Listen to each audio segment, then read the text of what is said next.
आखिर कौन था रामवंश का राजा आज भी भीख मांगने पर है मजबूर, जानिए कहाँ गया दोस्तों।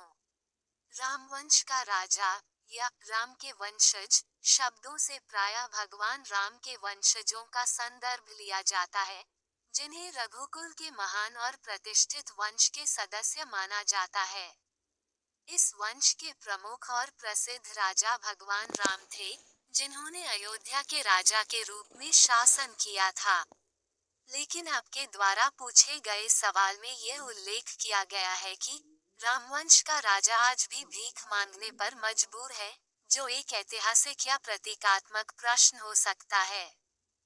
ये वाक्य वास्तव में उस समय के सामाजिक, राजनैतिक और सांस्कृतिक परिवर्तनों का प्रतीक हो सकता है, जब एक समृद्ध और शक्तिशाली वंश का व्यक्ति समय के साथ दरिद्रता और अपमान की स्थिति में पहुंच जाता है। इसमें कई पहलू हो सकते हैं। 1. किसे कहा जाता है रामवंश का राजा? रामवंश का राजा वह व्यक्ति होता है जो भगवान राम के वंश में उत्पन्न हुआ हो, और ऐतिहासिक संदर्भ में यह अयोध्या के राजाओं से जुड़ा हुआ है। श्री राम के बाद उनका वंश कुछ समय तक अयोध्या पर शासन करता रहा, लेकिन जैसे जैसे समय बीता, इस वंश की शक्ति कमजोर होती चली गई। 2. वर्तमान में भीख मांगने की स्थिति क्यों आई? भीख मांगने पर मजबूर का अर्थ है किसी की स्थिति इतनी बदतर हो गई हो कि उसे अपने गुजारे के लिए दूसरों से सहायता लेनी पड़ी हो।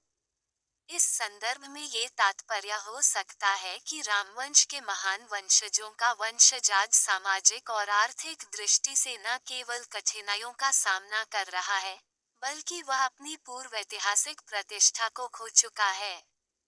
यह विचार व्यक्त कर सकता है कि समय के साथ शक्ति, समृद्धि और प्रतिष्ठा का पतन हो सकता है, और कई बार इसके परिणामस्वरूप एक परिवार या वंश अत्यधिक कठिनाइयों का सामना करता है। 3. ऐतिहासिक बदलाव और वंशों की संघर्ष कथा। प्राचीन समय में वंशवाद एक महत्वपूर्ण तत्व था, और राजघराने, जैसे कि रामवंश, अपने गौरवपूर्ण इतिहास के लिए प्रसिद्ध थे। लेकिन जैसे जैसे समाज और राजनीति में बदलाव आया, कई राजवंशों का पतन हुआ।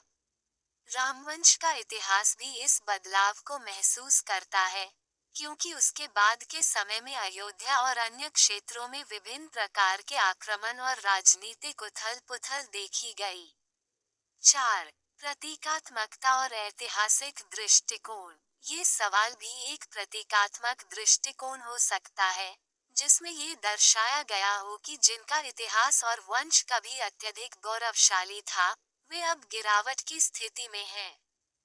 यह विचार भी हो सकता है कि भूतकाल की महानता और भविष्य की अनिश्चितता के बीच, वर्तमान में ऐसे वंशजों को संघर्ष का सामना करना पड़ता है। यह मानव जीवन के चक्र को और समय के प्रभाव को समझाने का एक तरीका हो सकता है। 5. वर्तमान संदर्भ में क्या हो सकता है? ये कथन शायद किसी ऐतिहासिक घटना, समाज के बदलते मापदंडों या एक वंश के संकुचन के प्रतीक के रूप में हो सकता है। ये व्यक्त करता है कि कभी कोई महापुरुष या वंश अपनी महिमा पर गर्व करता था, लेकिन समय के साथ उसने अपना प्रभाव खो दिया। आजादी के बाद से भारत में कई राजघराने और वंशों को अपनी स्थिति बनाए रखने के लिए संघर्ष करना पड़ा है, और कई बार इन्हें सार्वजनिक जीवन में कठिनाइयों का सामना भी करना पड़ा है। निष्कर्ष: रामवंश का राजा आज भी भीख मांगने पर मजबूर है। इस कथन का मतलब हो सकता है कि एक समृद्ध और ऐतिहासिक वंश, जिसे कभी बड़े सम्मान और गौरव प्राप्त था, समय के साथ अपने सम्मान और स्थिति को खो चुका है।